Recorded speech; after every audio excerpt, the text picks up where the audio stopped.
Woke up this morning, coffee in hand, flipped on the screen, my favorite man. Crafty's on the TV, chipping that stone with obsidian and flint. He's in the zone. He's shaping the future with a hit and a crack, building the legends, ain't no turning back.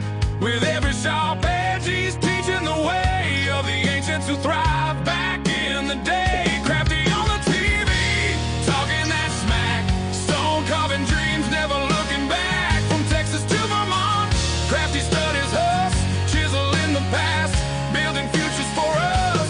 Wielding the hammer, he's steady and strong, crafting a world where we all belong.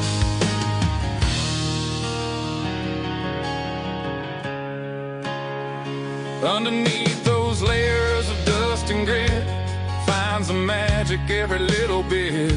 A sculptor of stories, buried in the ground. Each piece he uncovers wisdom abound. With every collision, the sparks start to fly. As the old world awakens, we question why. He's digging deeper where the shadows play, reviving old crafts that could fade away. Crafty on the TV, talking that smack, stone carving dreams, never looking back. From Texas to Vermont, Crafty studies us, chiseling the past, building futures for us. Wielding the hammer, he's steady and strong, crafting a world where we all belong. And in this life, we're all just searching for our place in the world, a way to keep working. With the flick of his wrist, he brings forth the light. In every gray morning, he makes it feel right. So gather around, let the stories unfold. Crafty's our guide through the young and the old.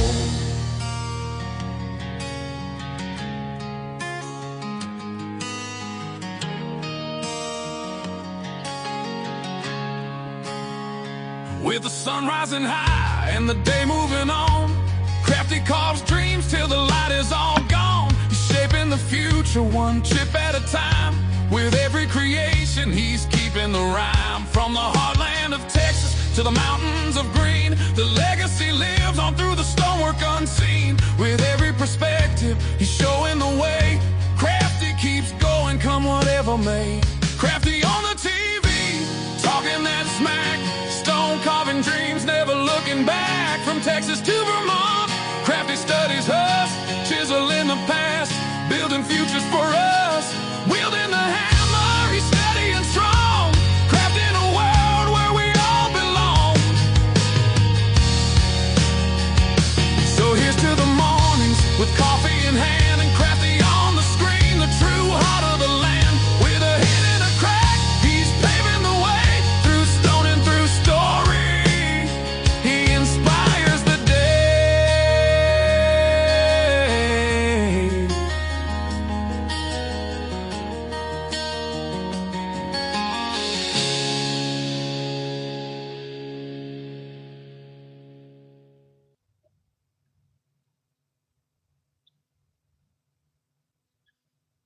Okay, let's look and see. We've got some issues with the live stream interfering with the auction or something, but only for one person, right? It only happens to one guy because I've never seen it before.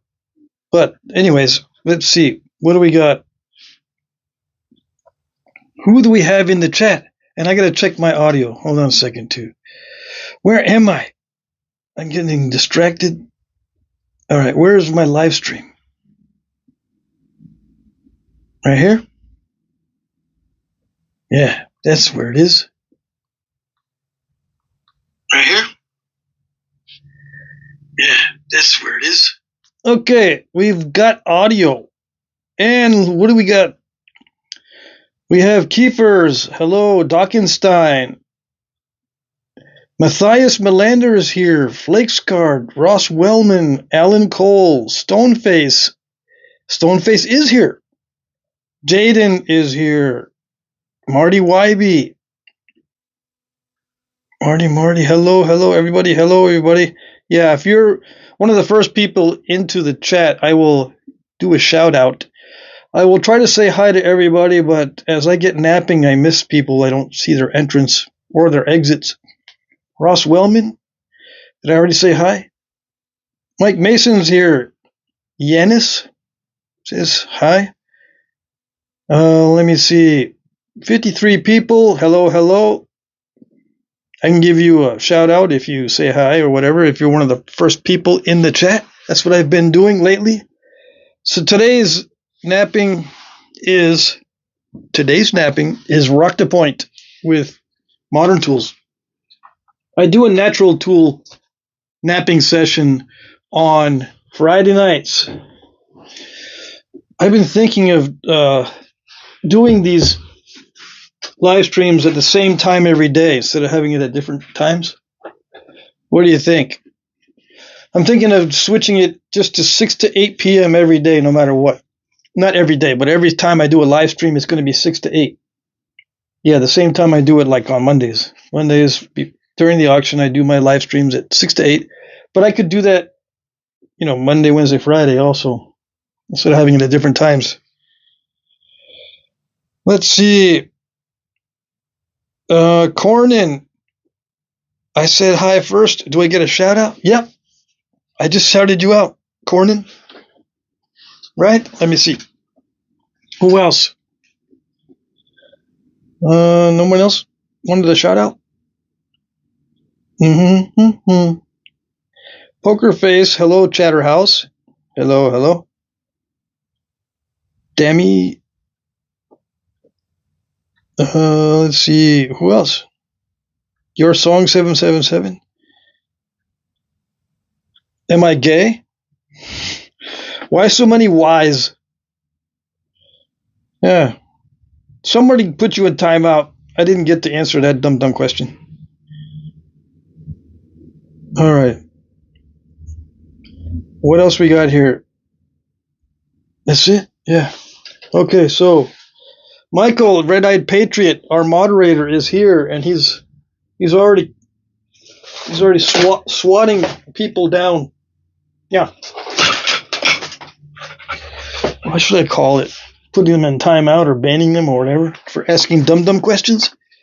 All right, let's see. What do we got here? This is like almost like Georgetown stuff, but it comes from a different place than Georgetown normally comes from. It's Edwards Plateau Church, yes, but it's I guess you can call it Georgetown. We'll just call it Georgetown for now. Yeah. We'll see. There's stuff that looks just like Georgetown, but it comes from different areas. Yeah. And maybe this is a chalk. So, yeah, if it forms within chalk, it's a flint. I think this is a piece of, yeah, this is chalk. So this is going to be good. I just found this, in my stash yesterday as I was cleaning up. So let's try it out. Let's get some spalls off of it. You want to see how I did that? I did it with magic. Yeah. I'm not going to tell you how I do it, except to say it's with magic. Yeah. That's it. Practice makes magic. It's just all practice. If I told you how I do it, I'd probably get it wrong because it involves physics. In case you didn't know. In order to tell you how I do it, I've got to at least mention a little bit of physics, and the physics is hard to get right. I could make some stuff up on how I do it. That would sound really good, but it might not be right. Uh-oh, we got some issues. Man, we never have issues with stone like that. Never. No. Why do I nap it like this and not some way else? Why not on leg pad some other way? Why not on leg pad? Because I don't like leg pads. Sorry, I don't like them. I'd rather do it this way. Hey, look at that. It's got water in it, too. It's got dinosaur water. Yeah, look at that. Right? I can make it up and say that's dinosaur water. Yeah. But it's not. That'll be cool. Think I could capture some of that crystal in there? And some kind of point? Yeah, maybe? No, I'm not going to. Why am I not going to? Because it would be too cool. I don't want to do nothing cool anymore, because as soon as I do something cool, all the weirdos come out. Yeah. We want to keep this weirdo free. Yeah. Got a chip flake in my mouth. I cut myself. Let me get a Band-Aid. Not because it's a major cut, but because I don't want to make a mess. I don't want to get blood all over the workpiece. These cuts from the flint don't feel like anything. Just a slight little twinge or whatever. That's it. Because it's so sharp. Yeah. But see, that makes a mess. I don't want to make a mess. Okay? All right. Yes.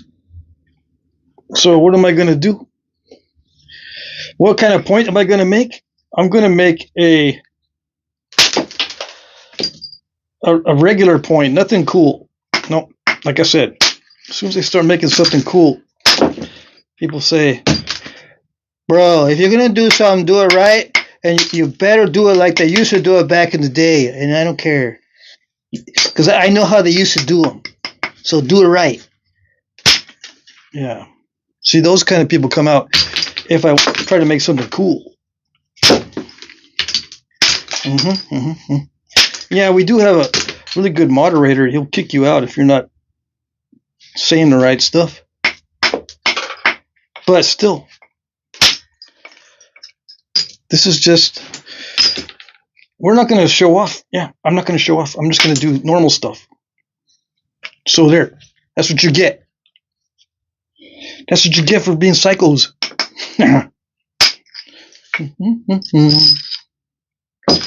All right, let's see.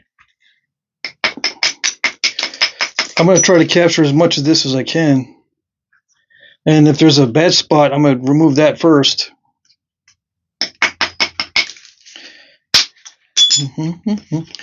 So let's see. I'm going to be making a full point, right? This is rock to point, so I'm going to stay until I finish, unless it's getting too late. I do have to attend, or I do have to pay attention to the auction, so I can't let this go too long. But I'll stay until it finishes, as long as it finishes before 9 p.m. Eastern, preferably by 8:30 p.m. Eastern. I'm going to do a rock to point. So I'm trying to preserve a large piece for the biface, right? It's wasteful to do this instead of trying to get all these kinds of spalls. It's kind of wasteful to try for a biface that's pretty large, because you end up with a bunch of crud flakes. Everyone that's been watching the channel knows this.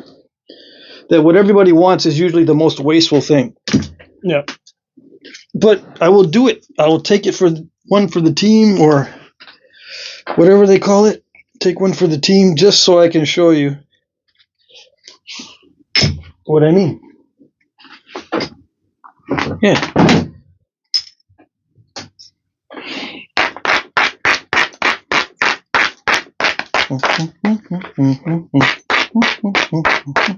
So I'll be using copper tools mainly. Whenever you see a tool in here, you got to assume it's copper. If it does not look like copper, it probably isn't. It might be steel. Yeah. And hopefully, if you have a question, if I don't answer it, hopefully someone in the chat will answer. Will help me answer questions. Yeah. If you know the answer to a question, help me out and answer the questions. There's a lot of new people that usually show up to these live streams. Hey, Danny Moore gave me $2 super chat. Is there a comment? See, I gotta check, make sure there's no comment. Nope, no comment with that super chat. Thank you, thank you. Who else is here? Jim Cooper, Clayton, what's your favorite point to make? My favorite point is corner notched. Do I have one? Corner notch is kind of like that. Notches in the corner. I'm going to make one of these. Maybe I should do this. You know what? Maybe I should make, out of this Georgetown, make one of these. This is a cast of an actual real artifact from Belize, and the archaeologist that sold this to me said this is a paleo point. So, you know, Clovis era. So I can make a paleo point. This is big enough, right? This biface might be big enough to make one of these. Yeah. Hey, Jim Cooper, $5 super chat. Let's see. Any comment attached? Let's see, Jim Cooper. I thought it was supposed to be my petrified wood day today. Oh, I can incorporate that too. Yeah. We'll do that. Let's get the petrified wood out. Let me see. I got this around somewhere. Yeah, let me just... There it is. I got everything up on the shelves. We'll do that. We'll just do that first. And then the next thing on the agenda would be to do this either today or Wednesday or whatever. What's Wednesday? Slab day? I don't know. I'll probably have to do a separate video for that, for this, to make one of these. Anyway, that was a plastic cast. All right, so we'll do the petrified wood. Danny Moore, $2 super chat. Thank you, thank you. Bren is here. Ed Gould is here. Isn't that a knife with that wide stem? Yeah. Wide stems are knives. And this is a paleo point from Belize. And the original is made of chert. This was a plastic cast. Belize is next to Mexico. Okay. In case you didn't know. Magnetic material. So we'll just... Jim sent me magnetic material. It looks like obsidian. But somebody told me, or he told me what it was, and I forget now. It's like a chert with magnetic abilities. And then petrified wood in here. All right, so we'll do that. We'll get back to the Georgetown in a minute, if we have time. Right? Because everybody already knows how to knap Georgetown. It's not a mystery like this mystery stuff that... it's not this mystery stuff. Yeah. That Jim sent me. All right. Kansas catfish. Oops. What's it say? I found a bifacial spoke shaved in a creek near me. Oh, dang. Sister left this morning, says Ed. She passed away. Let's see. Third eye. It's been a bit. Good to catch you live. Good to see you. Kiefer says, kind of being at a... What? I don't know. I don't want to say. We got kiddos watching my live streams many times. Kiddos, you know. Let me see. All right, so let's clean up a little bit and let's get to this other stuff. Because I did promise Jim that I was going to do it. Yeah. I just forget. I just sit down and start to wing it. Yeah. All right. Still looks messy. I know. Don't worry about it.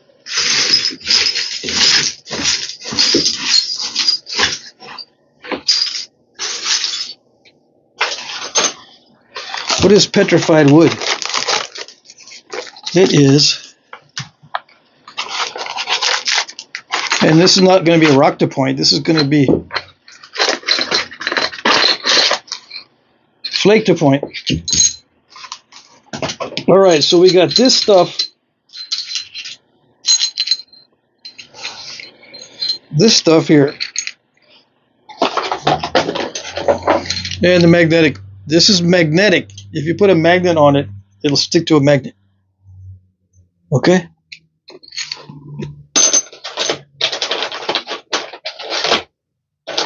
I got 2 pieces left. I already napped 1 piece, and it was in one of the auctions. Yeah. And I started napping on this piece right there.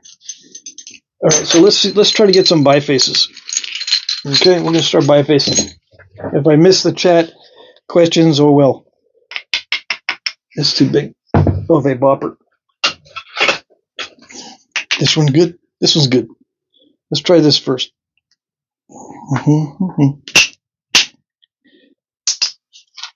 Yeah, like that. This feels raw. I brought my flashlight today. Yeah, it's kind of translucent.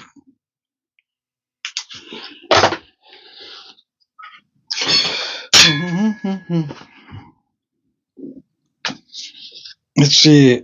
Hey, Blades and Points, Sal is here. Okay, before I start, let me just make sure that I'm not missing any questions or anything like that. If you unbox it in a video, do me a solid and check inside first, says Mike Mason. Who are you talking to? Kansas Catfish says, I also found an Indian game piece that looks like a marble but made of something I don't know. Made of chert, I guess so, yeah. But a lot of times these little marbles are made of something else. Something ends with "ite." I can't remember the name.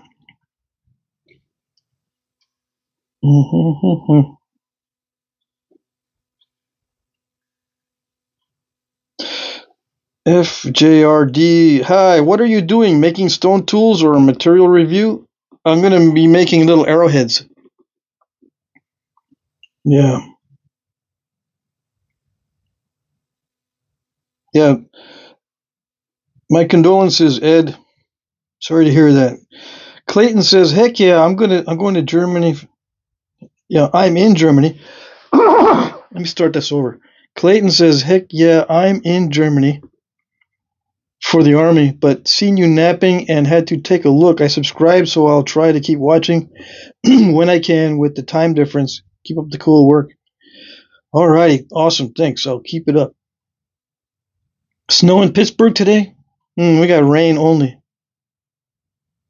Okay, so there's no questions.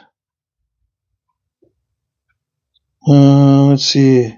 Okay, so not talking to me there. Okay, all right, so we'll get to this petrified wood. Usually, I like to heat treat the petrified wood stuff. Let me drink some water because my voice is already going and I just barely started.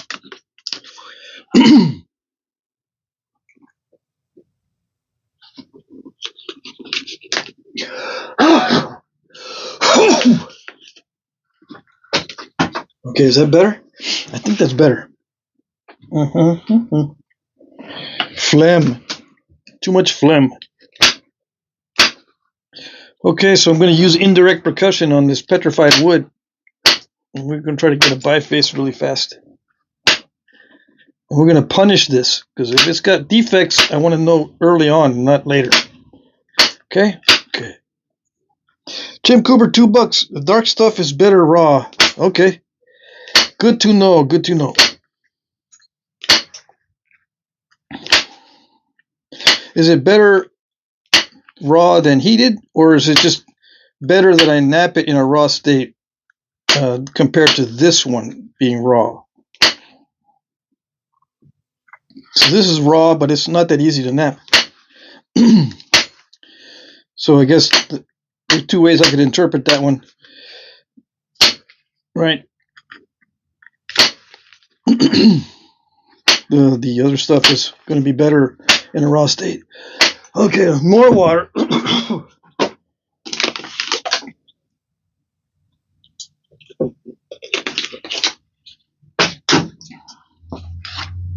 That flame will clear out in a minute.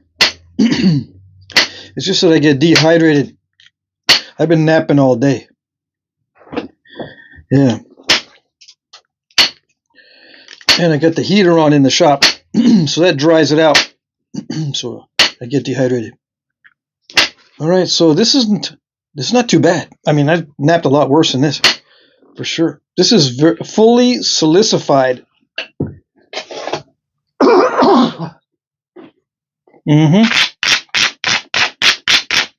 Fully. Right, sometimes the petrified wood has layers in it that are not either not fully silicified or it's got different minerals in it.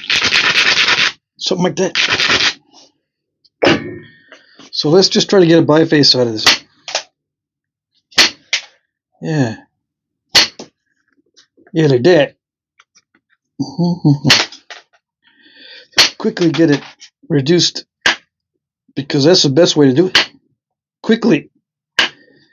And not all persnickety. Yeah. Let's get one quickly done. If you're too persnickety with the biface in the beginning, it takes forever. You could take forever just to do the biface or the preform. It's no fun that way.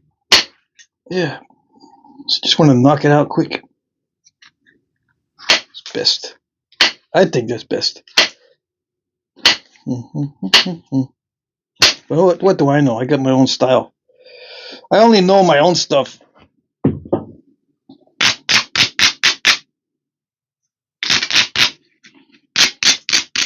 I can't read other people's minds. I've tried doing it other people's ways. Sometimes it works, and most of the time it doesn't. All right.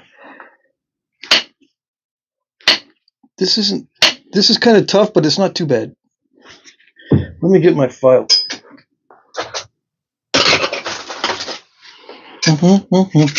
So we'll do like a 10-minute challenge on each one of these.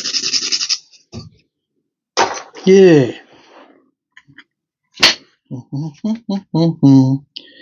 So, how is it so far? It's pretty good. It's not nice. This makes the rock face. This is making the rock face. Yeah. It's pretty good as far as rocks go. But it's making the rock face. What's the rock face? For the people that don't know. I can tell this one doesn't like it. That's the rock face. This is making the rock face. But I don't see any bad spots in it. So there's no teeth yet. It's not showing its teeth. But I want to get this out of the way. This would probably be better heat treated. Yeah. But if you want to hunt with these, many times it's best to use the stuff in a raw state because it's more durable. Because I don't know about you, whenever I've taken arrows, stone-tipped arrows out to the field, whether I'm just shooting or I have tried hunting a couple times with them, I break them. So the more durable they are, the better. Why do I break them? Because I'm paying attention, trying to stalk the animals. Now, if I was smarter and just stayed in the stand, these things probably wouldn't break. But I hate sitting in the stand. Yeah, I really don't like it. I shouldn't use the word hate, because I can sit there. But I'd rather go stalking, and when I do that, I break the points. Yeah. So I don't bring them with me anymore. No. But other guys would hunt with stuff that I make. Yeah. And a lot of times in the past, I was requested to make these out of raw stone, the hunting points. So that's what I did. And they worked out good. Yep. There was one guy that used my arrowheads to hunt wild hogs. He said they worked pretty good.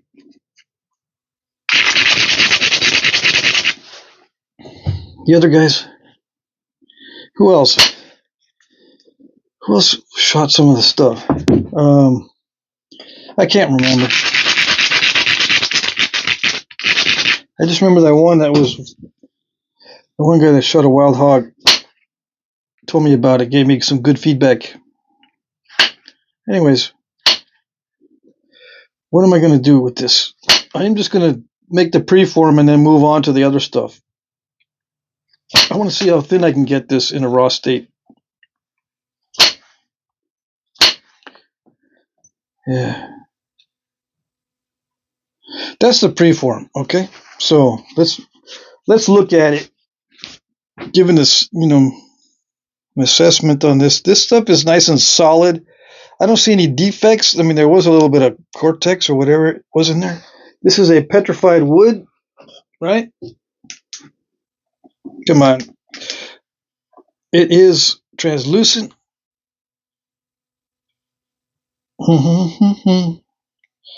Blake Wheeler asked me, how's my day going? It's going okay. Yeah, it's going okay. If it wasn't going okay, you would probably know, because then I wouldn't have posted the auction or do a live stream. Yeah, if I'm here, obviously it's okay. Everything's okay. I could be faking it though, right? I could be in major difficulty with something. You'd never know. But no, everything's fine. All right, so that worked out okay. So I can actually make an arrowhead out of that if I wanted to, in a raw state. Let's see what we can do with these. These are kind of like blade-looking things. This is all the same stuff, except this has got some issues on that one. This might have issues. No, this looks pretty clear. Let's see. People want to know how to work these. Yeah, inquiring minds want to know how to work these type of things. So let's do that. How do you work one of these? With lots of pain and suffering, usually. Yeah, because it'll break easily. It's too thin in the middle when it's like this. So you got to be careful. And no, there's no flint benders or flint stretchers. Okay, I will joke about it and say I need to get my flint stretcher out. But you also might need a flint bender to bend it straight, right? And there's no such thing. So we just got to work with what we got and make it shorter. Yeah, there's not much room in there for a long point. I'm going to try to make it as long as possible, but you know what that means. That means if it doesn't like it, we're not going to be able to do it. The thinner I get it, the easier it is to make it longer, but the thinner it gets, the more chance it'll break in half. So, I mean, I can make it longer by making it thinner, but then you risk breaking it easier. So sometimes it defeats the purpose. You know, if you're going to break it in half, rather than just make it slightly shorter, if you're going to break it in half, those little pieces are going to be shorter than the shorter piece, right? Does it make sense? I would rather make it shorter to begin with than break it in half by accident, trying to preserve a lot of the length. Because those half pieces are very short. How is this napping so far? Snapping like regular rocks. Yeah, just like a regular chert. So far, so good. What's a regular chert? Kind of like that stuff down there that I started with. This is napping kind of like the Georgetown. Yeah. And I'll make a biface out of this and then move on to the magnetic stuff. The magnetic stuff is going to be much easier because it resembles obsidian in both the properties and the look. Although, I think Jim said it was a chert.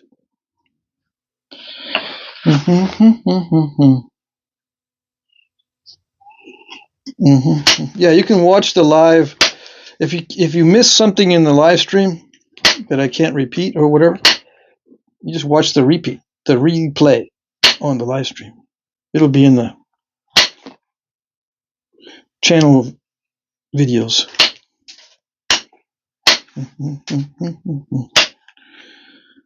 Yeah. So what do we do? Just keep going. And I'll just keep going and see if I can preserve as much length as possible. What I'm doing is just picking at it. This area down here might be kind of crunchy because it looks like it might be inconsistent, but it looks okay. There's still a curve in it, right? I'll eventually try to take that out. But I have to reduce the ends first. I got to get the ends thinned down. So either make it more narrow and thinner or both on both sides, because right now in the middle is still too thin. I got to, make the ends thinner. Why? Don't worry about it. Just do it. Just do it. If you're going to do it the way I do it, don't even need to ask why. Just do it. If you're going to do it the way I'm doing it to begin with, it doesn't matter why. Just do it. Okay? All right. Yeah, but I gotta know why, because if I don't know why, it's like my life has no meaning. I need meaning, bro. Okay, if you need meaning in your life, you gotta get out more. Yeah. Make the meaning of your life getting out more. That's your meaning. Yeah. What's the meaning of life? Get out more. That's it. And don't forget to not self-sabotage. Yeah. Just the pursuit of not self-sabotaging, that should take up all your time, basically, in thinking what's the meaning of your life. Just concentrate on not self-sabotaging and you got it right there. That's your meaning. What is self-sabotaging? Well, everyone on the internet basically knows what that is, because I have found over the years that everyone on the internet has got some kind of weirdness going on. Otherwise, they'd be doing something that's better than being on the internet all day. And yeah, that includes me too. Okay, so don't worry about it. I'm just saying. Don't self-sabotage. Okay? All right.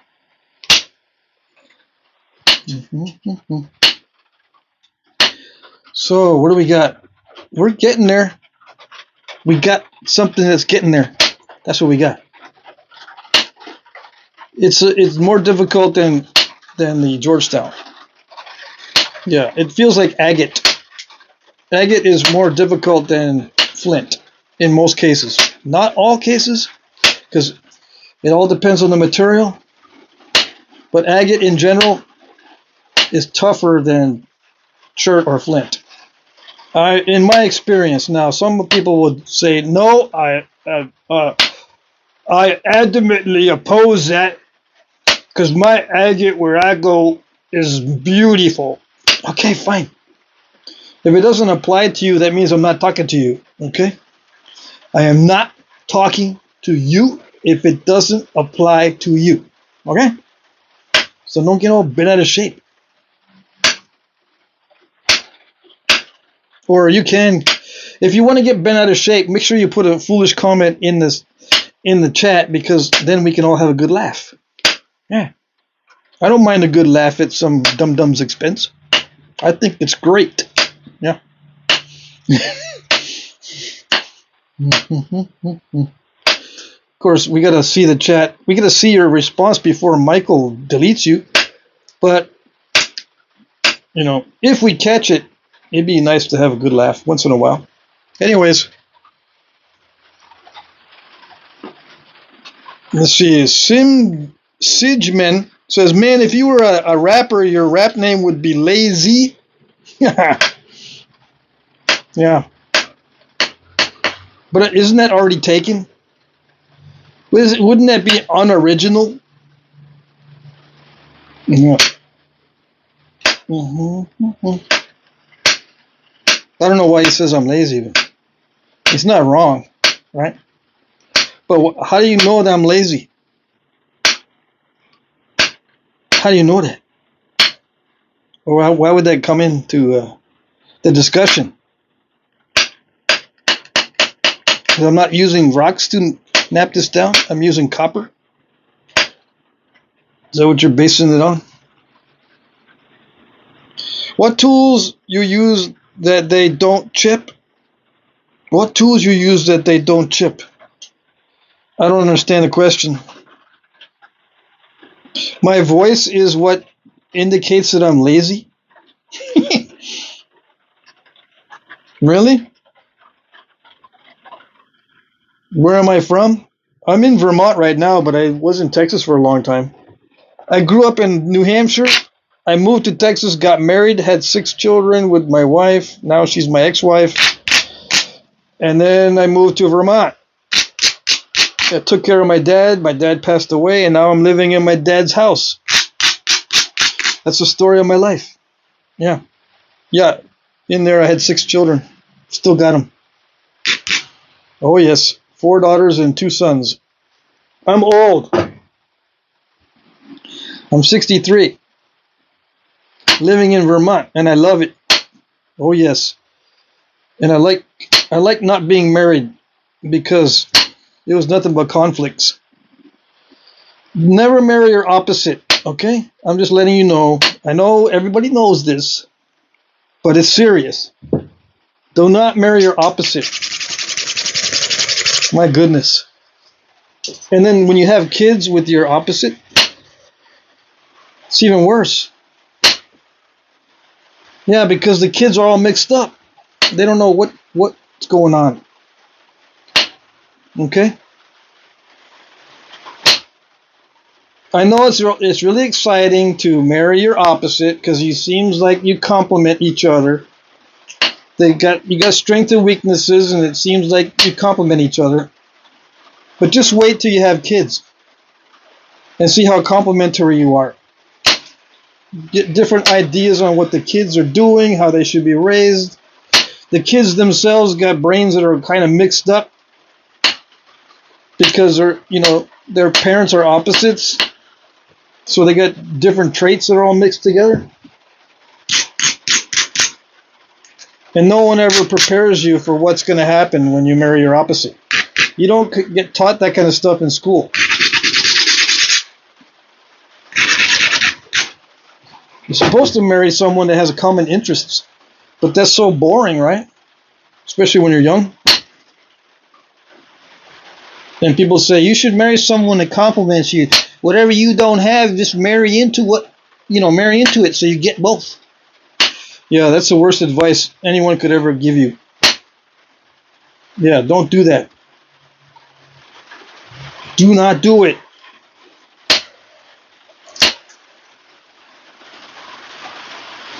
Dating in the teenage years these days are pointless. What are you doing dating in the teenage years? Whose money are you spending on the dates? I had no money. I went on dates when I was a teenager, but I had no money, so they weren't like real dates. You know what I mean? What are real dates? When you go someplace nice. Luckily, we had some nice places to go, like beaches and stuff. I lived next to the ocean. So a couple times when I went on dates, we went to the beach at night. And at that time, you could light fires on the beach. There was no ban on fires at the beach like there is now.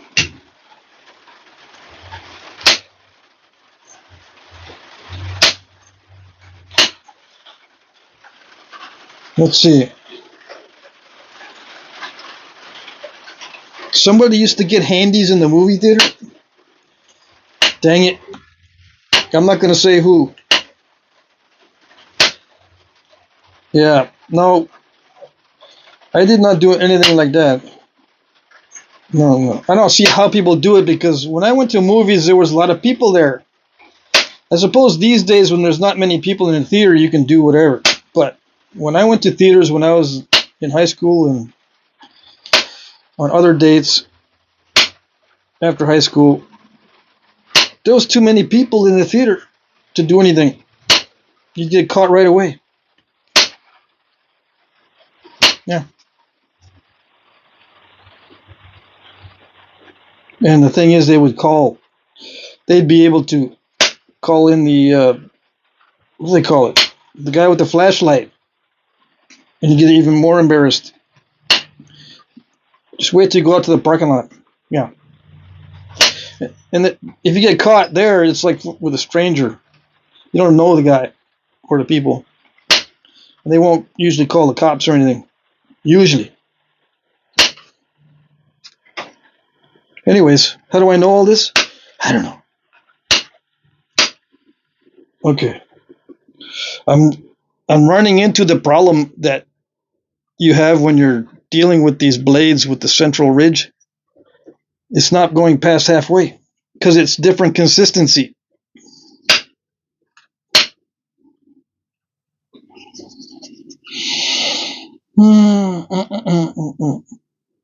Let's see. So, Mike asking about eye color. Let's see. No, we never had issues with infidelity. Luckily. Yeah.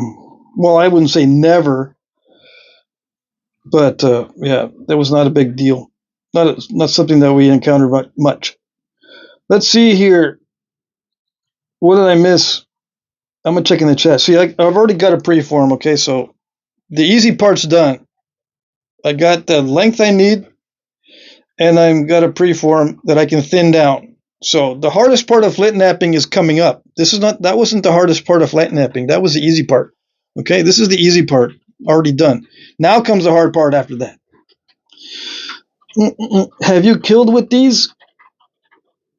Let's see. What have I shot and killed with the arrow? Just rabbits with stone. Yeah. But yeah, I've killed deer with bows and arrows, just not with the stone. I don't hunt with stone. I'd rather hunt with firearms or with a steel broadhead. Okay. Let's see. What did I miss?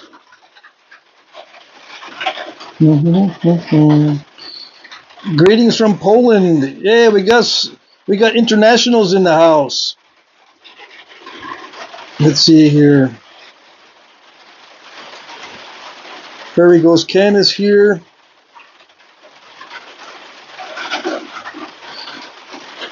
Ash. That's a funny handle, right? Ash Soul. I cannot say that fast, okay? Because there's kiddos that might be watching my live streams. I have relatives that are very, very young, okay, that sometimes watch my live streams and videos. So I can't be saying stuff like that. Let's see. Gage says, I don't see any progress since I've joined. You don't see any progress with me or with yourself, or who are you talking about? Ross asks, why do cavemen always drag their women by their hair? Is there an answer to that? Did somebody answer that one? Don't believe it. It's a meme. Yeah, the caveman dragging women by the hair, believe it or not, is a meme. It is not a reality. In case you didn't know. Yeah. Why? But why? Because people are dumb. That's why. Because I guess it got attention back in the day, just like everything else today. If it's dumb, it'll get attention. Yeah. Let's see. Yeah, I got some rain. There's some rain coming down, hitting the workshop. You can hear it, huh? Let's see here. Kids these days don't go places, says Alan. I don't know, man. I've got 4 daughters. They went everywhere. My sons are not interested in dating. They have autism, and they're very much into reading and researching. They do once in a while talk to girls and stuff, but they're not into dating. Okay? But my girls went on dates and they have boyfriends and they didn't stay at home all the time. They went places. Let's see. So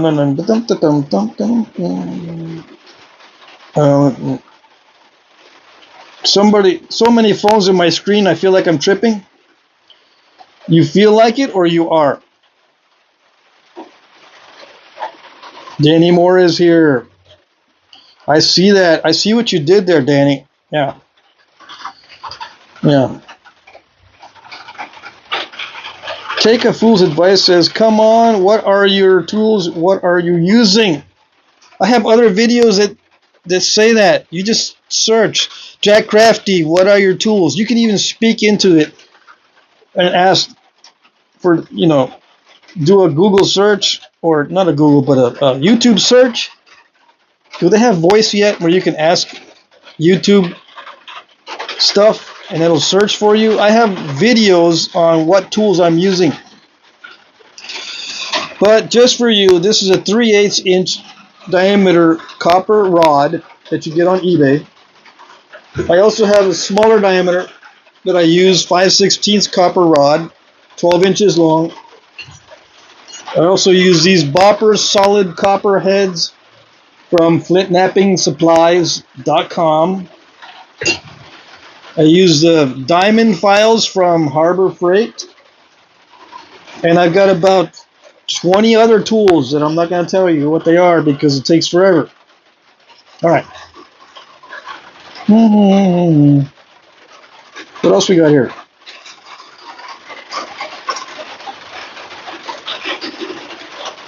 Let's see.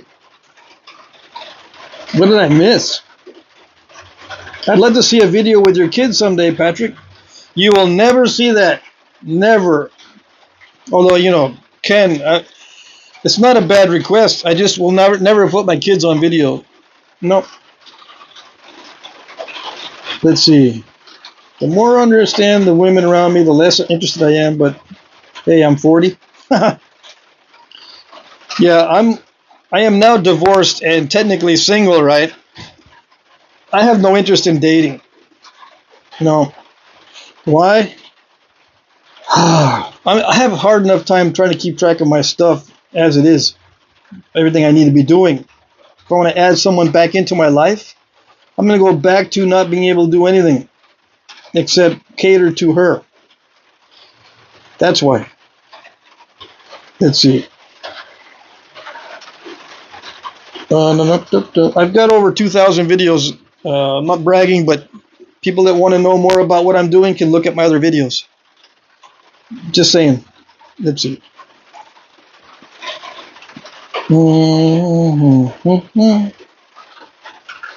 Yay. I got married in 1989, and it was good. It was good for a little while. But, we were opposites. Yeah. That was the problem. That was the main problem. Yeah. We have the same kind of stuff, though. The same kind of issues like with ADHD and autism. Yeah, we're both ADHD, right? That's what they call it these days. When you have symptoms of autism and ADHD, both me and my ex-wife have that, and then the kids ended up with it. What am I looking for? Of course, no one told us about that kind of stuff growing up, how to deal with ADHD or autism, because we thought that was just debilitating type stuff. It can be debilitating, but it's not like serious debilitation. Sometimes society doesn't even care or even bother noticing. They just think you're spaz or whatever, or a little slow on the uptake. Dum-dums. Yeah. You got to figure out what you are. by yourself. Society doesn't care.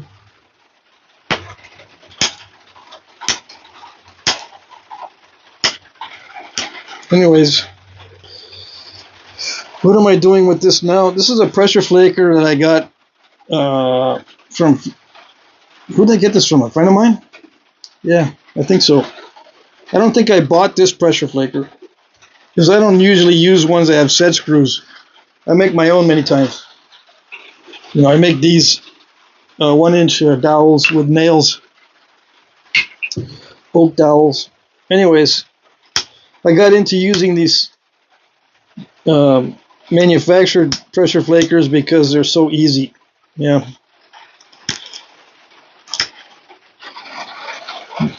You should call me lazy because of my tools. Yeah.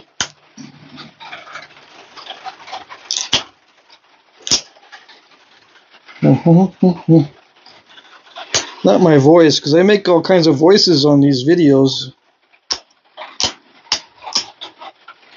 Some people say I have an accent, but then they hear me talking in a different voice and they go, wait a second.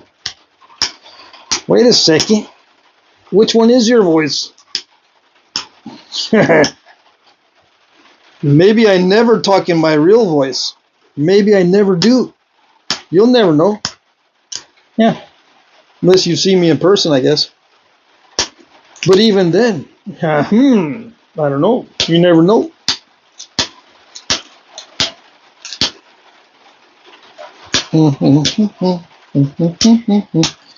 So this is petrified wood, right, Jim?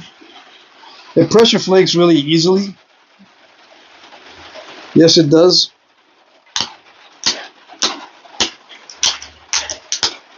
So there's no problem with that. Yeah. What am I doing right now? I'm just playing with it, basically just testing it out.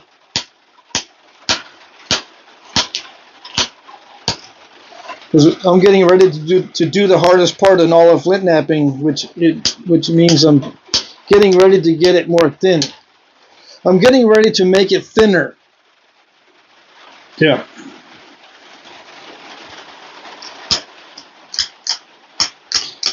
And I could be speaking more scientifically, I guess. But what's the fun in that? Yeah. These are supposed to be fun live streams. Or fun videos in general.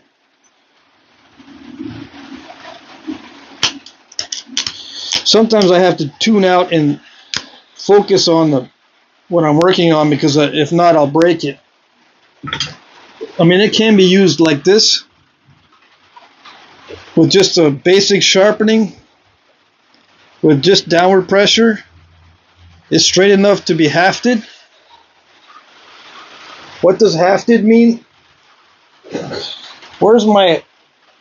I don't have my foreshafts. I don't have my foreshafts in here. I brought them into the house to show them on the auction.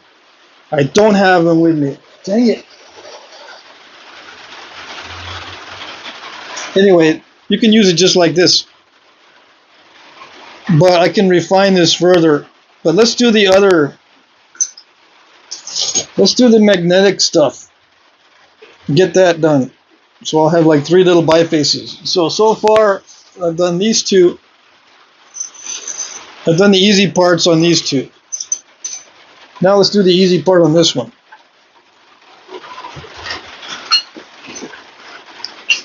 Okay, all right. And this is supposedly chert, but it looks more like an obsidian. It's highly brittle, as you can see. It almost looks like lignite, or a type of coal. Yeah.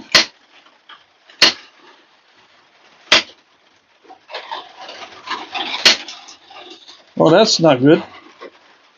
That solves that problem. I didn't want to nap that anyway. I didn't want that. I didn't want to nap that big old curved piece anyway.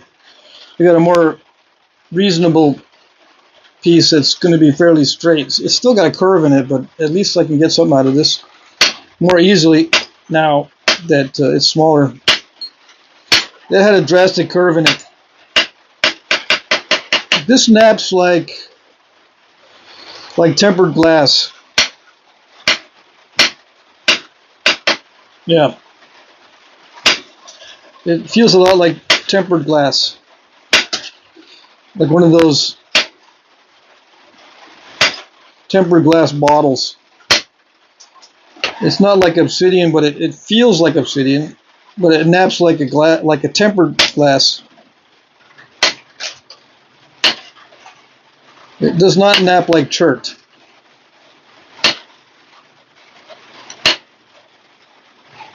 Now, I probably could have gotten a longer piece out of it if I hadn't broken it in half.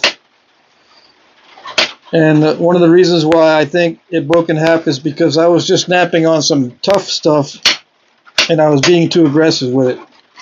Now, it's still not that great. It still has that dip in there. But we'll see. We'll see if I can get this bifaced quickly.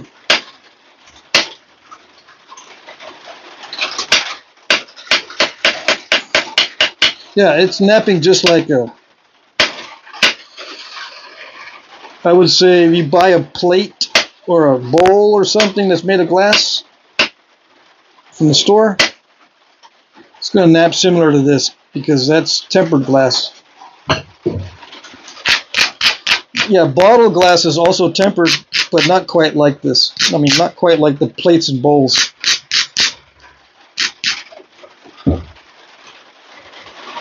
It's not napping like a chert. A chert will be less easy to grind down. This grinds down super easy. The chert will not be this slippery. See this? Not only does it feel slippery, but the tool slips on it. But the flakes travel really well, which is also different from chert. You know, with chert or flint, you've got to really put some effort behind the flakes. Like that one on a piece of chert would probably step fracture and not be able to be picked off like I just did. You know what I mean? So yeah, this is relatively easy to nap. Yep. So I would classify this closer to obsidian than I would to a chert. Yeah, but what about opal or something like that? You're missing a bunch of stones that you could be comparing it to. You know, you're not even trying. Okay, fine. I'm just trying to make it simple. Yeah. Trying to make it simple in comparison. I could be saying stuff like, well, I did nap quartz crystal that felt similar to this. But then I had to get into a whole other conversation. Wait, what? Quartz crystal? You napped it? No way. How does it nap? Tell us about it. It kind of naps like this. Well, that doesn't tell me anything. See, that's why I didn't mention it. Okay? You get it now? No, I know.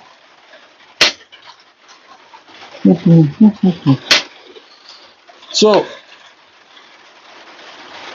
yeah, it's actually not bad. It's a little bit easier than quartz crystal. Now that we're on the subject. Yeah. It feels kind of weird, but it's still not bad.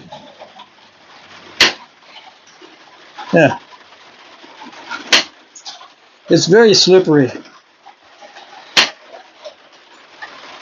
That's the only bad thing. Other than that, it's pretty good. So I did the easy part on that too. Right? Yeah. That was fast because it naps relatively easily. I don't have a magnet on me, or I'd show you that it's magnetic. Do I have a magnet? No. I don't got anything. I'm not prepared. So let's see. Shall we make 3 arrowheads? Do we have time? I only got 35 minutes. Which one shall I finish out? Let me know.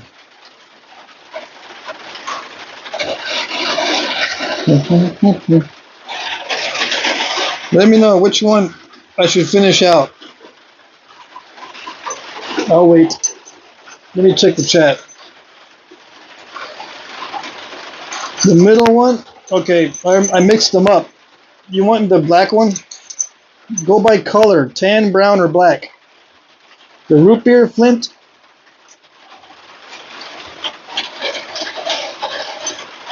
The center one. People want to see the center one. The one that's black one. The black shiny one. The white one. The magnetic one. Okay. I'll do the magnetic one. Mr. Jim asks, is anyone here that makes and sells Clovis points? That'd be interesting to see. I stopped making those because I get too many requests. And there's too many people that try to collect fake ones and sell them as real ones. There's 2 reasons why I don't do those anymore.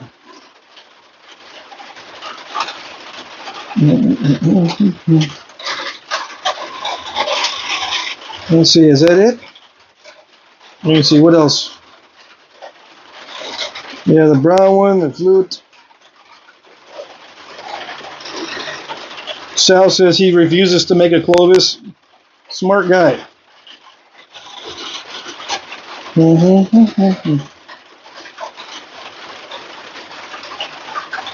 Okay, yeah.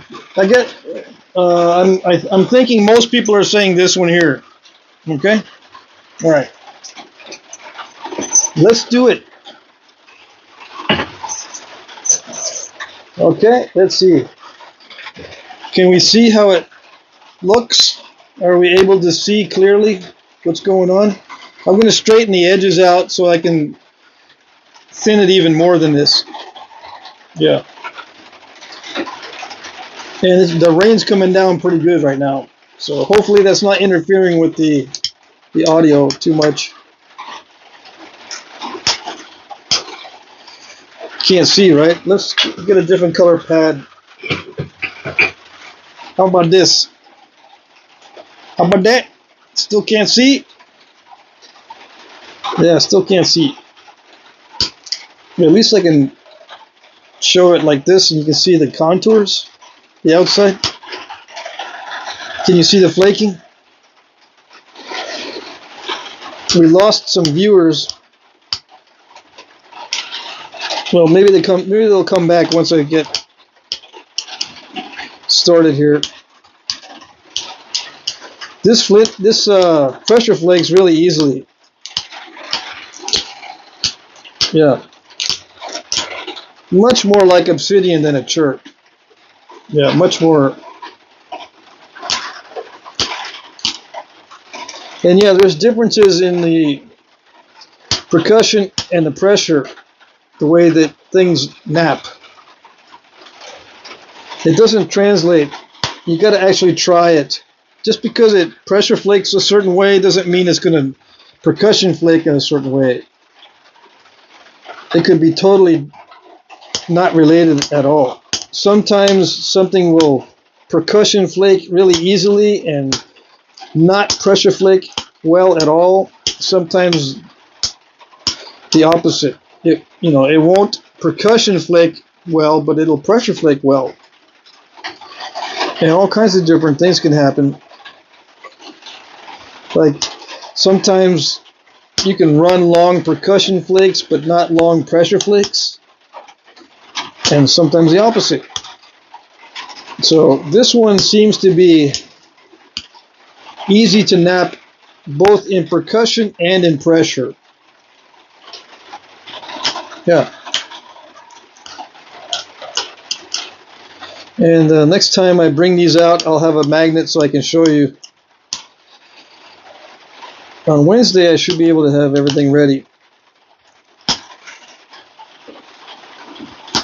to show you what they look like. I can finish those out on Wednesday. It's supposed to be slab day, but I think it might count if I start with some preforms. But some people might get upset. Yeah, I don't want to get no one upset. I never do that.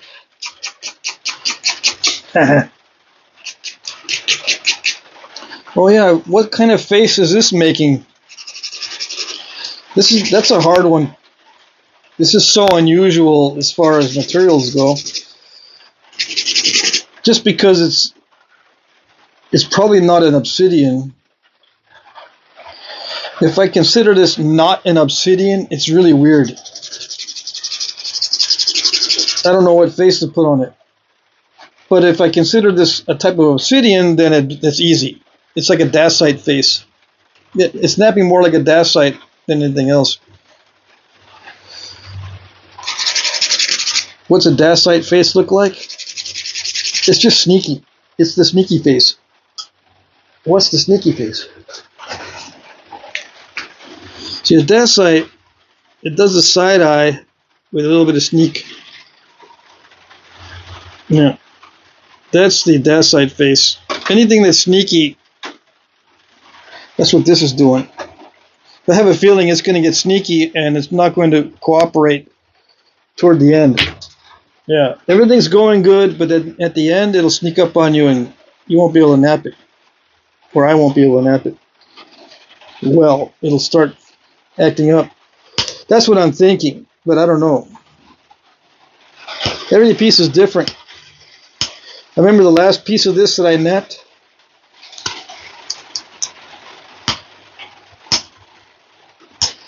I remember it was a little bit fussy and crunchy. Yeah, I'm thinking. Let me see. What do I remember about it? I don't remember too much, so that means it wasn't bad. See, if it's bad or if it's really bad or really good, I'll remember. If I don't remember anything, that means it was in between, being really bad or really good. Yeah.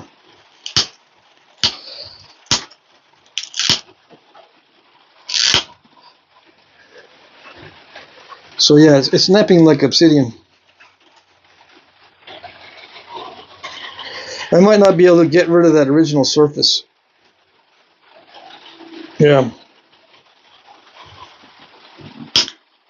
But it pressure flakes well, which means that the notching won't be difficult.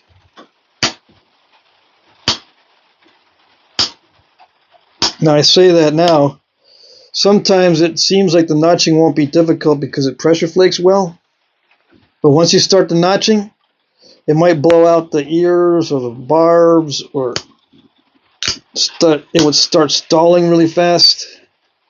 You never know. I don't think I had difficulty with the last one, as far as notching goes. Yeah. It grinds down easy. So this stuff is not bad at all. Yeah. It's not bad at all.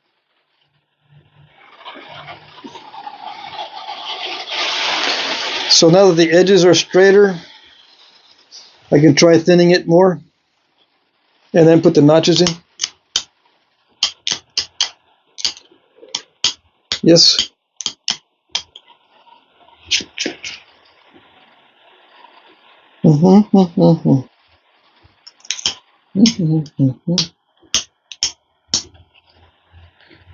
Okay.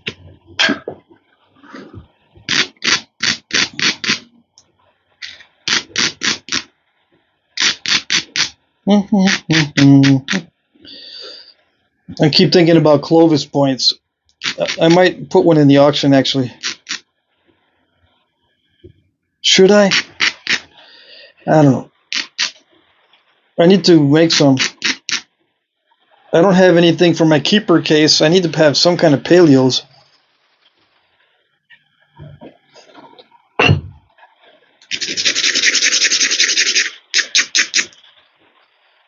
I'll just sell the ones that I don't want to keep. But I should do it on video. That way, no one can sell it as a real one. Because it'll be on video. Yeah, just like my other ones. I've done a few off camera. Most of the Clovises that I've done have been on camera. So there's a record of it.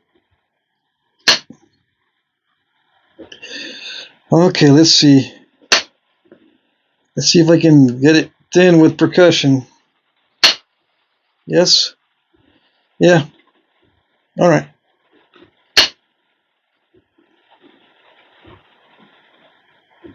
I'm also thinking about when I make a funny voice, some people might arrive into the live stream when I'm making a funny voice and they actually think it's my real voice. I never thought of that. Till that one guy mentioned that he thinks I'm lazy because of my voice.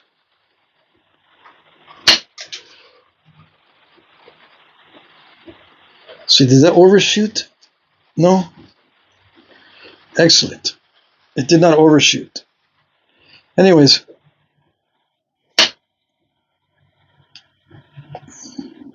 This is working out good. I don't know what I was talking about earlier. I got distracted. I'm trying to look at the chat while I'm napping too to see if I'm missing anything. It's kind of a hassle to keep looking back with my other phone to see if there's any questions. So I'll check the chat every now and then. But it's difficult for me to do that. Let's see.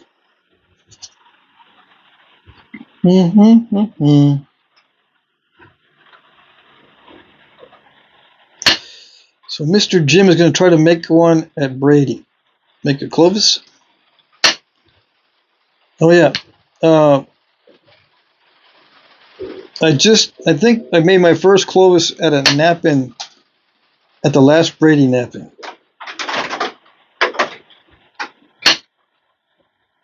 Or something like that. This side's getting crunchy here. See that? I'm trying to drive these flakes in. There's two different consistencies on this side. It's more, see, it looks kind of sparkly on this side and then more glossy on the other side. There's two different consistencies. This is easy to nap. This is not so easy.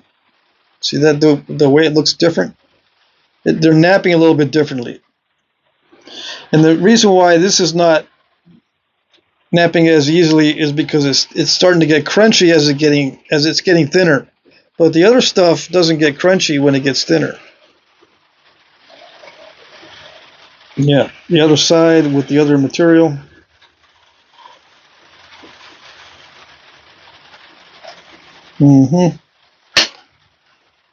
Yeah, this stuff gets crunchy. So two different material consistencies there. Okay. So I think that's thin enough. I can do the notching now. But let me clean it up a little bit. Get the surface smoother first. How do I do that? Just do it with pressure. Yeah.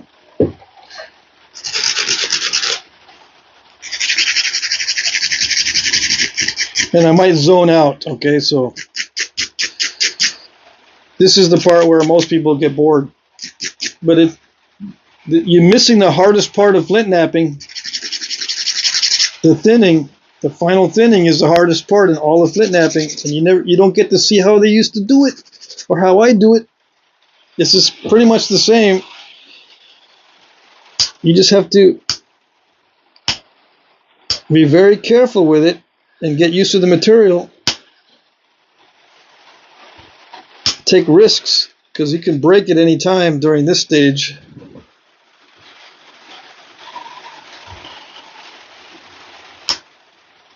How do you not break it? Well, I can't tell you how not to break it. All I can do is tell you how to help yourself, or how to get yourself into a position that's not that bad. You know, you need to get yourself into an advantageous position. What that means is don't get it too thin. Yeah, that's one of the biggest secrets. What is too thin? You'll know what's too thin when you break it. Yeah, sorry to say, that's it. You don't know what is too thin until you break it.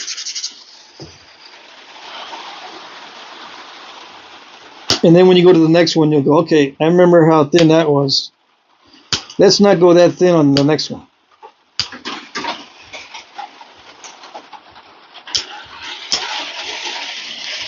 So I'm losing a lot of edge on the pressure flaking to try to thin it down. So I'm not going to thin it much more. The edge really is really delicate. So there's a lot of bites being taken out as I'm doing this.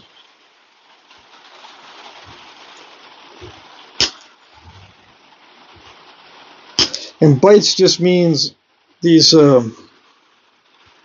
semicircular gouge outs, I guess you would call them, lack of a better word.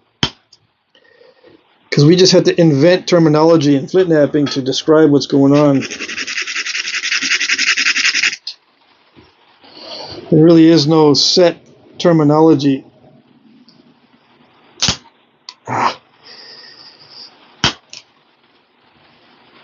Did it do it? I think it did it. See, what I'm doing is I'm trying to get the surface nice and smooth. So that's good enough. There was some crunchiness there, so I got rid of it. Most of it, not all. Yeah, and this area here is original surface. I don't think I'm going to be able to get that out or flake over it. I still see, okay, there it goes. There was an undetached flake right there. See how it stepped? I guess that was from an earlier percussion strike. I gotta try to get that out. I don't want to leave that step fracture in there, so I'll probably have to hit it from the other side. Yes. Let me see. How big is this? It's not very big.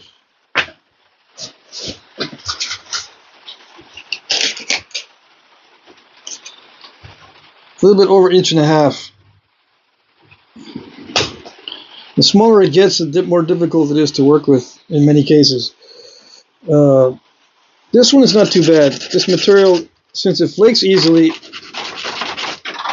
there's not much of an issue to hold on to it, other than it being really slippery. It's not bad.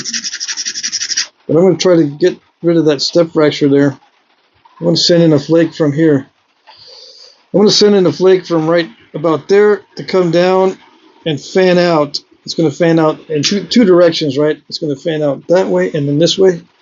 Hopefully when it fans out that way, it'll go around and take off some of that step fracture.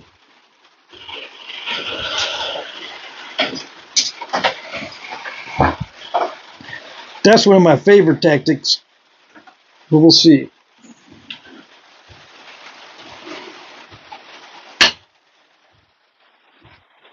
Did it do it? And it went a little bit. It went a little bit up on that step fracture.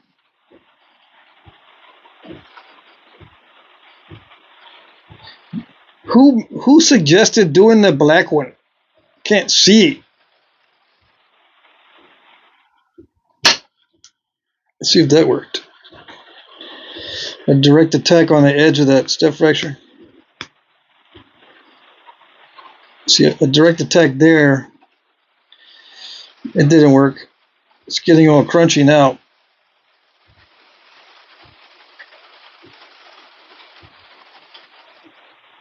Let's see. Yeah, I can just pick the front of that step fracture. I think that's about the only thing I can do. Pick at the front of it to get rid of it, hopefully. Instead of napping it away, I can put my glove back on and pick at it. I'll show you.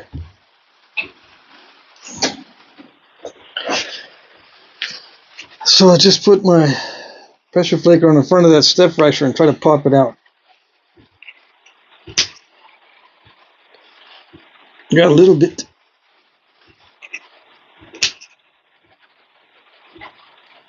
No. See, I'm pushing on the front of that step fracture.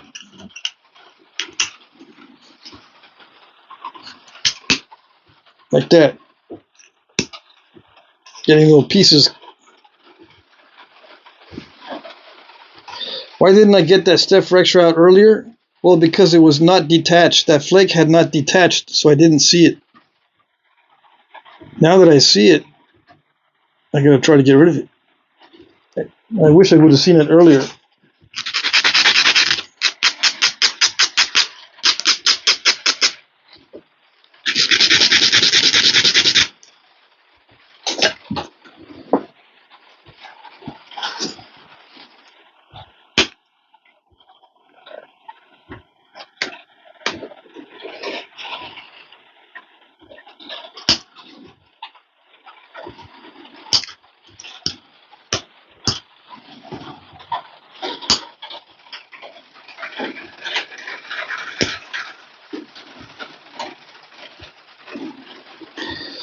That's all right. I really don't have much time to deal with that. Let's see.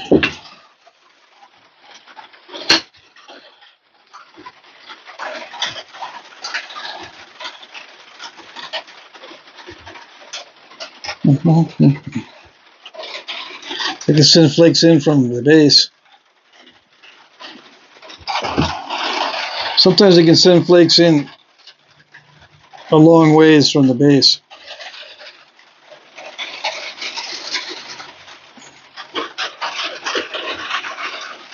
I could continue to pick at it, but it's better if I nap it away. And I don't want to use the other side because that side's all done. I don't want to mess that up. I'd rather attack it from this side. Besides that, this stuff on this side is all crunchy anyway. It's more crunchy than this side. This side looks crunchy now because I have unsuccessful attempts at removing that step fracture.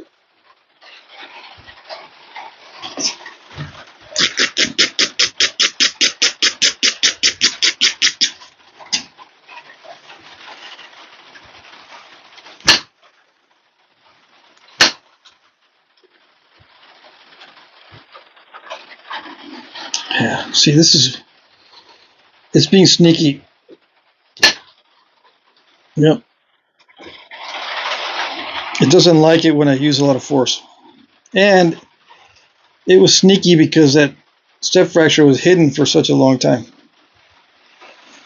Anyways, let's just sharpen it and notch it. We'll leave that step fracture in there.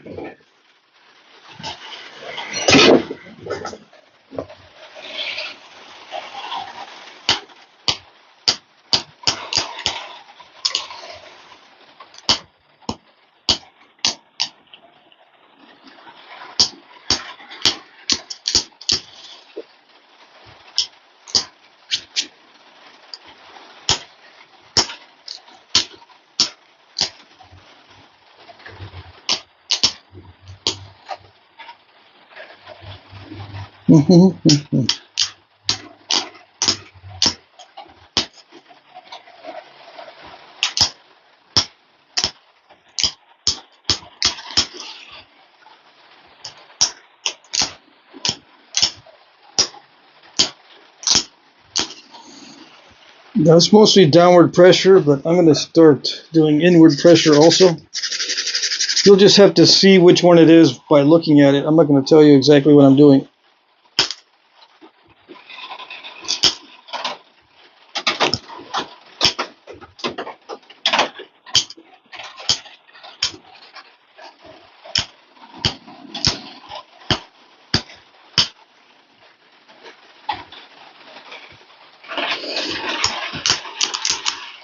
It's hard for me to explain and do it properly at the same time. You can't see, can you?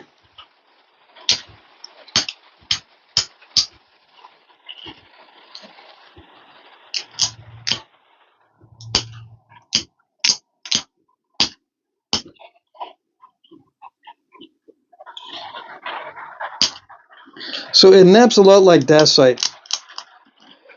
Yeah, it is sneaky.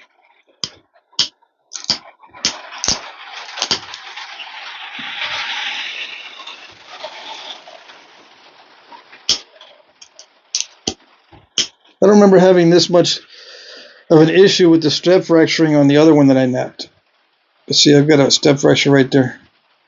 It doesn't interfere with the function of the point.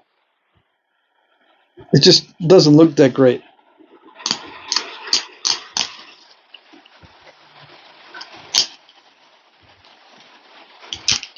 As long as the edges are sharp, that's what matters, right? And it can be hafted. Smooth surface is helpful, but it's slippery as it is, so I mean it'll still work well. And some guys will even grind it down just to smooth it. All right, so let's do the notching.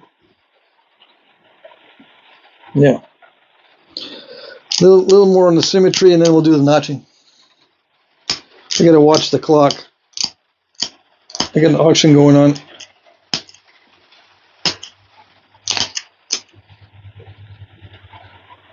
Okay.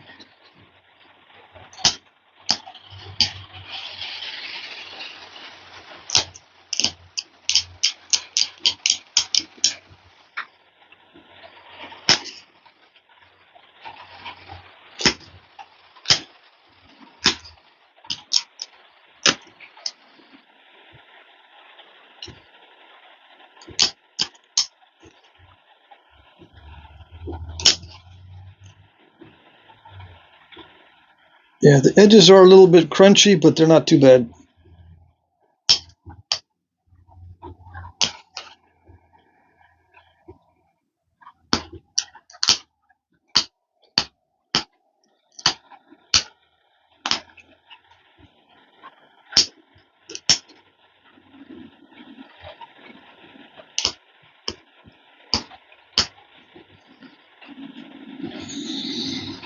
All right, let's do the notching.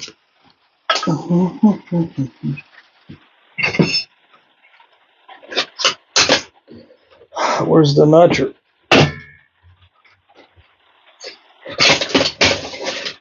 Okay.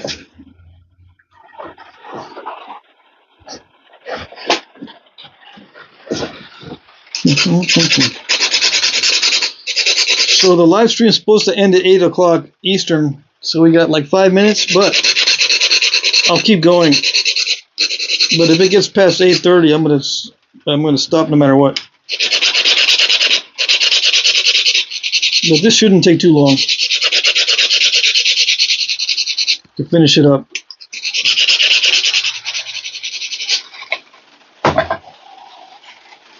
Okay. So the only thing is,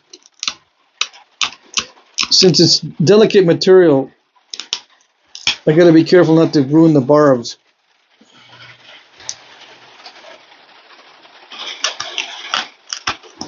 I'm not doing a side notch, I'm doing a base notch. The base notch preserves a lot of the edge, right? So it's such a small point To make it more functional, you use base notches so you preserve the length of the edge.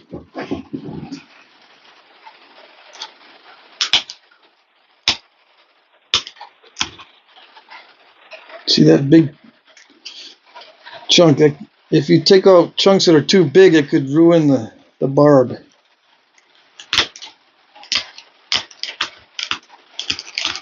So I got to make sure I don't do that. Yeah.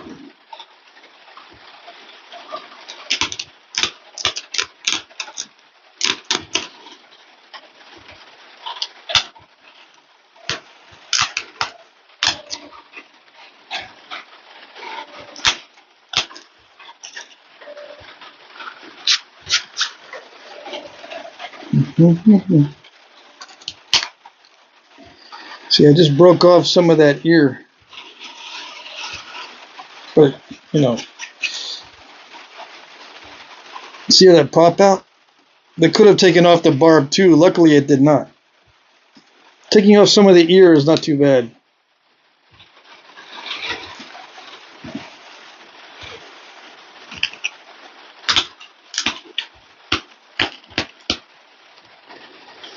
But yeah, I got to be careful with the amount of pressure I use.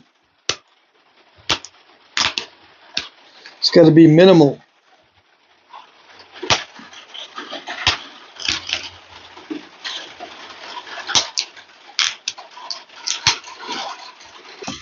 Again, I took off some more of that ear. That's okay. I started pretty wide anyway.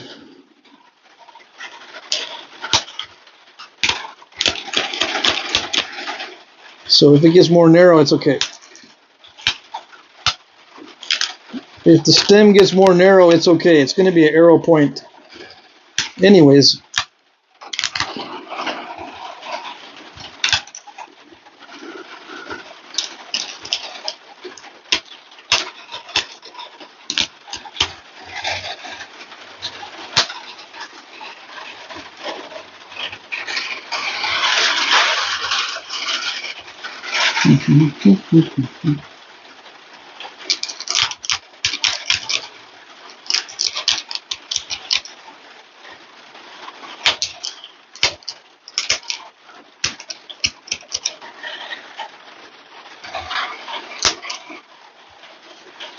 Nice.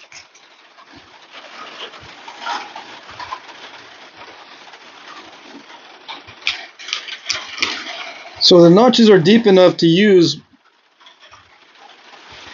on an arrow, but let's see if I can go a little bit further.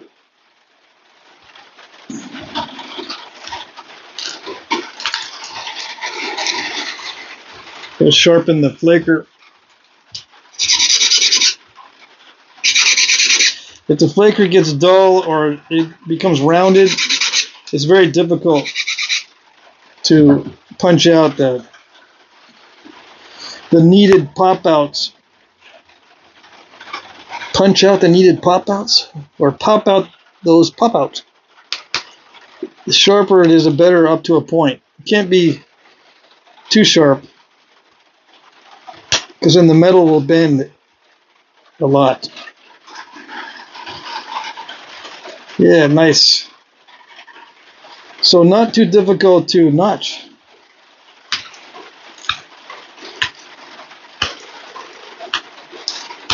It's going to use the minimum amount of pressure. Some materials you can be very aggressive with it, with the notching.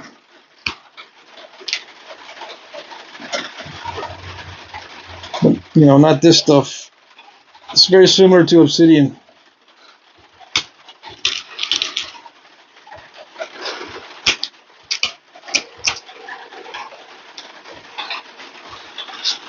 How deep can these notches go? Well, it's not advisable to go very deep to begin with, but especially with delicate material, it doesn't really help at all to go really deep with the notches. You want some strength in the arrowhead itself, just so it could be more durable. Unless you want it to break, like an arrow point for war arrows. Sometimes they made them intentionally weak so that they would break on impact or break inside the wound, just so it would be more lethal in the long term. You know, if there's a piece stuck in the wound, it'll lead to infection later, or a better chance for infection later.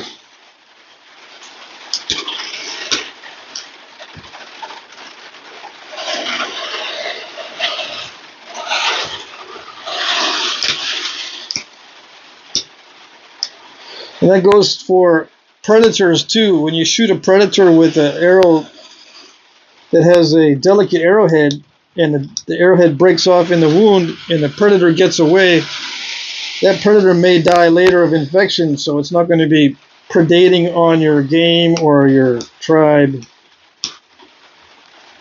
But that goes for human predators too. So I'm not going to make this really delicate, but I am going to try to go as far as I can without breaking.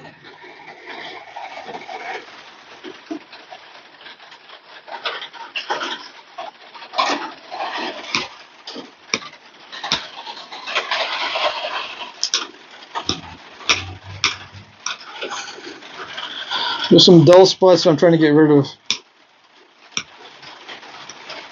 And yeah, I'm using the same tool as I use for notching.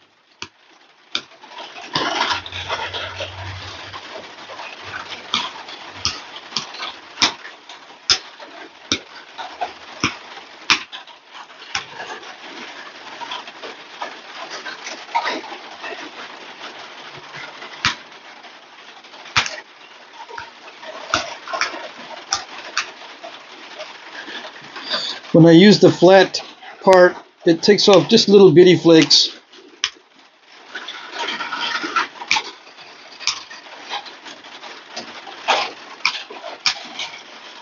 That's all I'm doing, is trying to get rid of the dull spots.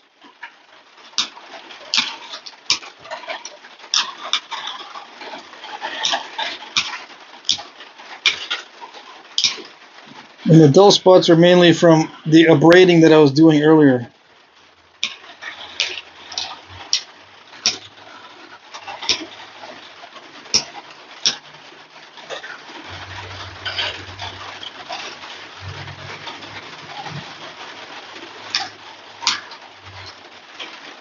So I'm working on symmetry.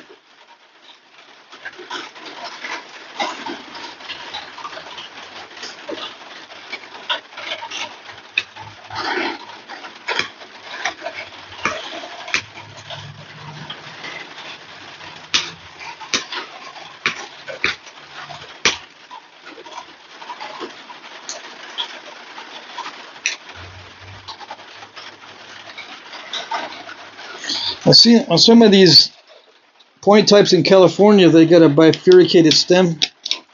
So I'm going to put a little notch in the bottom.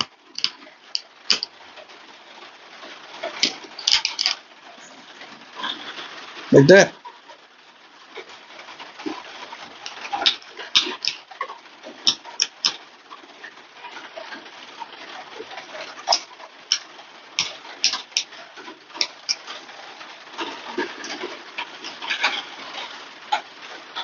Yeah, like that.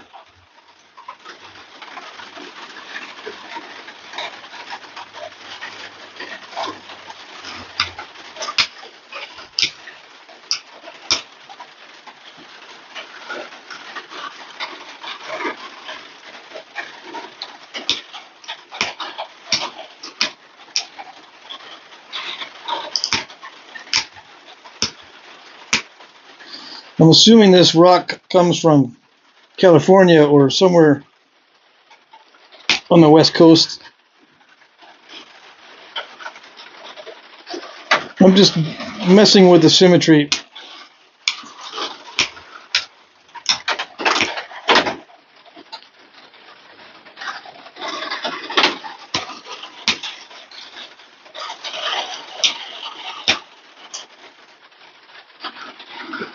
Okay, that's it. It's hard to see. Mhm.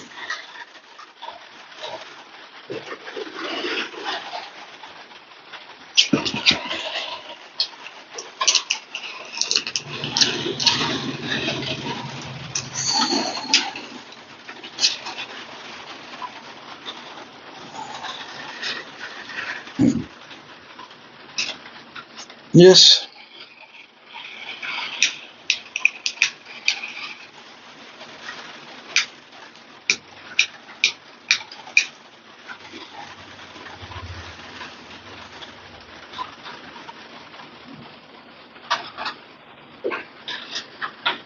Okay, so let me check the chat. So this was crunchy toward the end. See, this side was okay, but this side got crunchy. And even on the good materials, I got a step fracture. But it just stayed in there.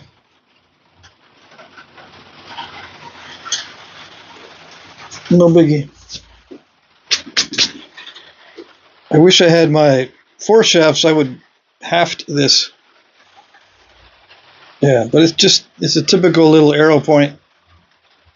It feels pretty heavy though for the size. Okay. What do we got in the chat?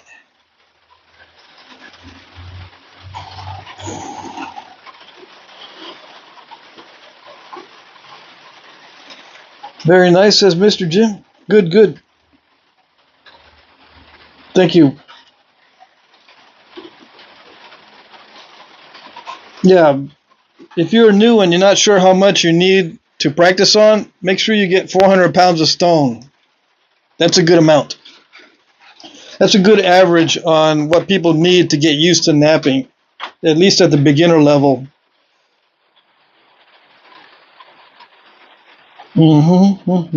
It's magnetic bearing volcanic. It looks like, yeah.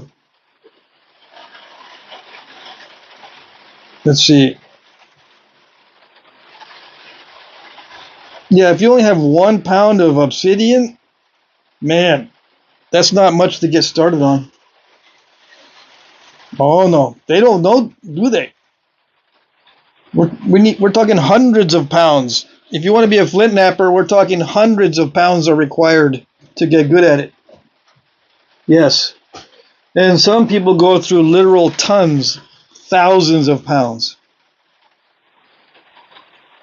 Let's see.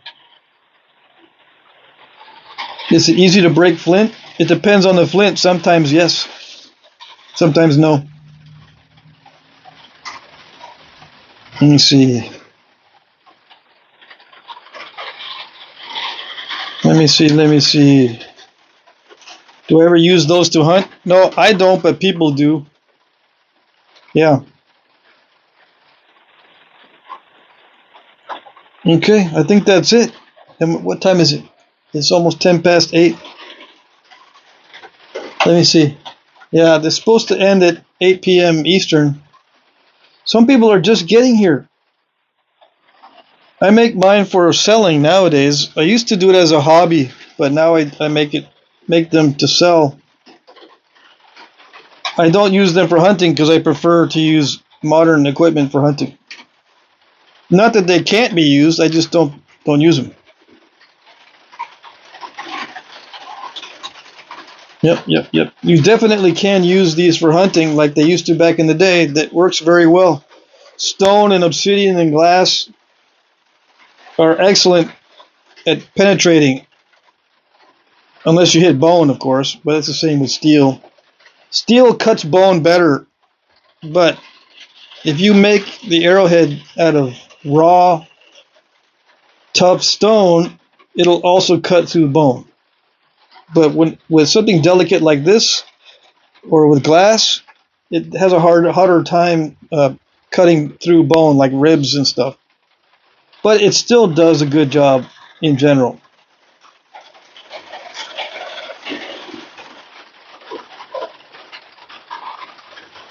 Let's see. Yep. Alrighty. It's good to see everybody. I'm going to call it a night. We're gonna do these. We'll try to finish these out on Wednesday, or at least nap these a little bit. Hope that was good enough, Jim. We did these 3 tonight, and then yeah, we'll work on these Wednesday. Wednesday is a slab day, but I also use modern tools, which makes it a lot easier. I use natural tools on Fridays. I'm still thinking about whether I should make these live streams all at the same time instead of making them at different times.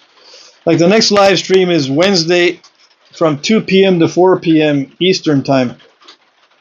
Okay? And then Friday I have a live stream from 8 p.m. to 10 p.m. Eastern. But I'm thinking of just making them all at the same time. All right? We'll see. Maybe I'll take a poll on the community page. Hey, Rockin' Pops Adventures is here. Stacy.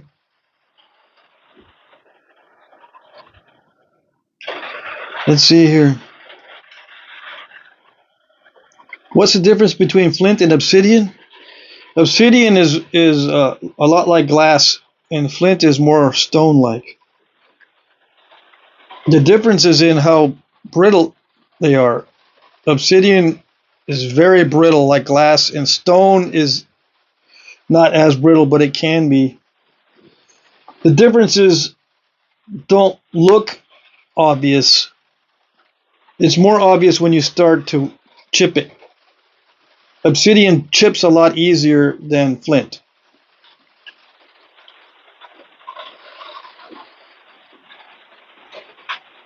Okay. Let me see here. What else? I think that's it. I don't see any more questions, right?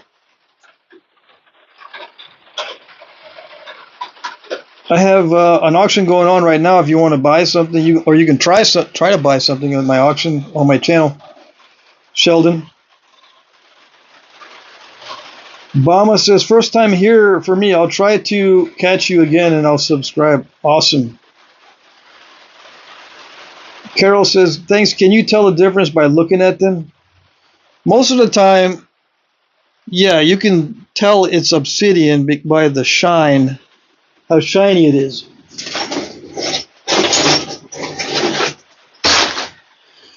This is obsidian. This is red. It's called mahogany obsidian. But look at the shine on it. This is flint. This is actual flint. You can see how dull it is by comparison. But some flint is kind of shiny. But you can tell right there, those two. This is flint here, and this is obsidian. Obsidian is a lot shinier and a lot more like glass. And you can tell just by looking in many cases. Sometimes you can't. But most of the time, I think you can. Yeah. All righty. Hello. Some people are just now joining us. All right. Jim Cooper says, that was great. Thanks. You're welcome. All right. We'll see you guys later. Good to see everybody. Take care. We'll see you on Wednesday at 2 p.m. to 4 p.m. Eastern Time, which means it's going to be starting at 1 p.m. Central or noon Mountain or 11 a.m. Pacific. Okay? Let me put these away. Hold on. I got to put these somewhere where I won't lose them.